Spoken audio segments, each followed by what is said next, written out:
permeability and seepage માં fourth example છે. A sample in a falling head permeameter is 30 cm. બરાબર, એટલે એની length કેટલી થશે?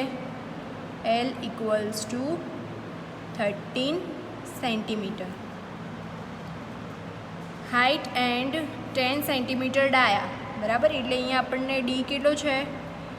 10 cm. It is observed that head in a statute stirred pipe falls from 20 cm and 10 cm. બરાબર, એટલે અહીંયા H1 અને H2. H1 છે 20 cm અને 10 cm. બરાબર, શું કીધું છે અહીંયા? It is observed that head in standpipe fall from 20 cm and 10 cm in 4 minute. બરાબર, 4 મિનિટ કીધું છે અહીંયા, એટલે શું થશે? T equals to 4 minute. હવે અહીંયા 4 મિનિટ આપ્યું છે એટલે આપણે એને સેકન્ડમાં કન્વર્ટ કરવું પડશે. 4 ઇન્ટુ મિનિટની સેકન્ડ કેટલી? 60. 6 ચોક 24, 240 સેકન્ડ. બરાબર, શું મળ્યું આપણને? ટી સેકન્ડમાં મળ્યો. બરાબર,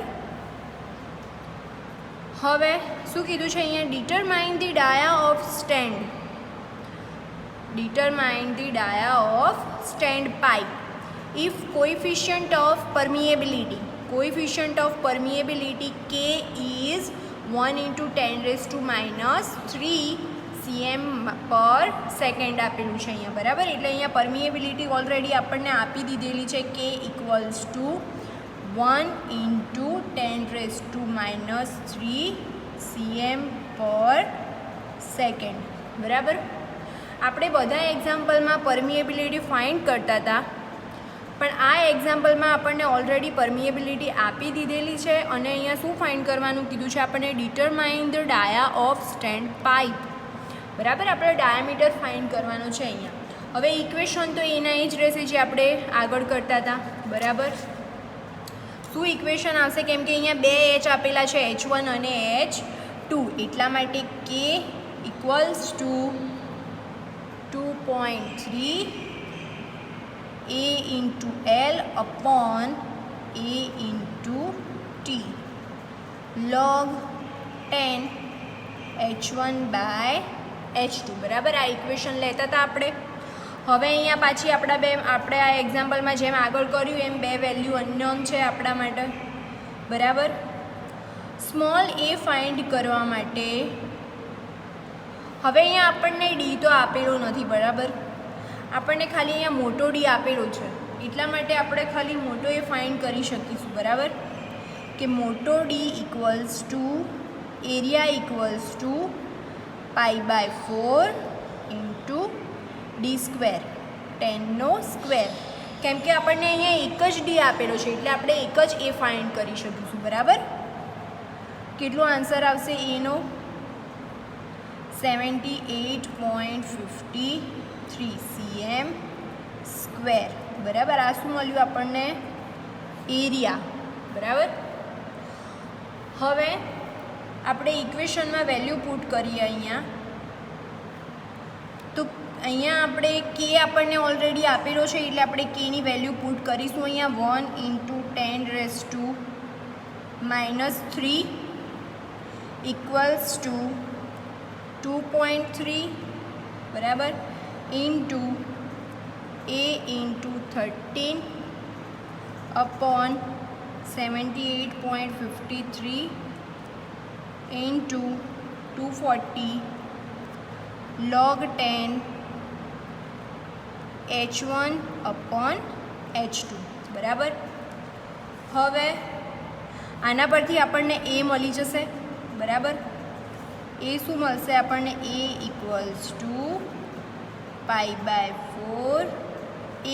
એની વેલ્યુ મળશે આપણને. આ ઇક્વેશન સોલ્વ કરીએ એટલે આપણને પહેલાં એની વેલ્યુ મળશે. એની વેલ્યુ આપણને કેટલી મળશે?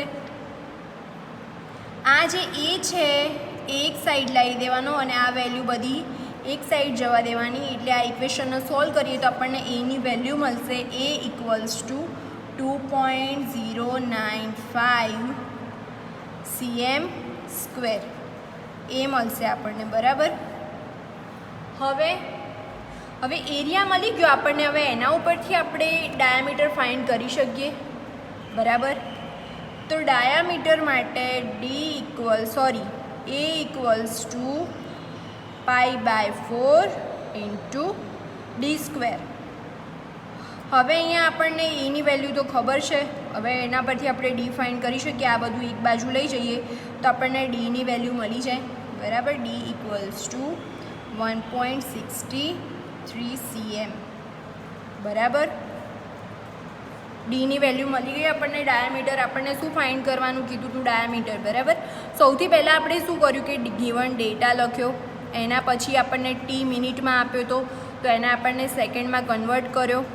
એના પછી આપણને અહીંયા પરમિએબિલિટી આપણને ઓલરેડી આપી દીધેલી છે. આપણે દર એક્ઝામ્પલમાં શું કરતા હતા કે પરમિએબિલિટી આપણે ફાઇન્ડ કરવાની હતી, બરાબર. તો અહીંયા આપણને ઓલરેડી પરમિએબિલિટી આપી દીધેલી છે. તો એના પરથી આપણે અહીંયા એની વેલ્યુ અનનોન હતી આપણા માટે, પણ આપણને અહીંયા એક જ ડી આપેલો હતો, મોટો ડી આપેલો હતો, એટલા માટે આપણે ખાલી મોટો એરિયા ફાઇન્ડ કરી શકીએ. એના માટે આપણે એરિયા ફાઇન્ડ કર્યો. એના પરથી આપણે આ ઇક્વેશનમાં વેલ્યુ પુટ કરીએ તો આપણે ખાલી આ અનનોન એની વેલ્યુ જ નહોતા જાણતા, બરાબર. તો એના ઉપરથી આપણને એરિયા મળી જાય, બરાબર. કેમ કે એ એરિયા કેમ ફાઇન્ડ ના થાય? કેમ કે આપણને સ્મોલ ડી આપેલો નથી, એટલા માટે. હવે એરિયા મળી જાય તો એરિયાનું ઇક્વેશન શું છે? π/4 ઇન્ટુ ડી સ્ક્વેર. હવે એની વેલ્યુ મૂકીએ આપણે અહીંયા. એરિયા તો આપણે જાણીએ છીએ હવે, તો એમાં વેલ્યુ પુટ કરીએ તો π/4 આ બાજુ લાવી દઈએ તો એની ડી મળી જાય. ડી સ્ક્વેર મળે તો એના ઉપરથી આપણે ડી ફાઇન્ડ કરી શકીએ, બરાબર. આ રીતે આ એક્ઝામ્પલ આપણે ફાઇન્ડ કરી શકીએ, બરાબર.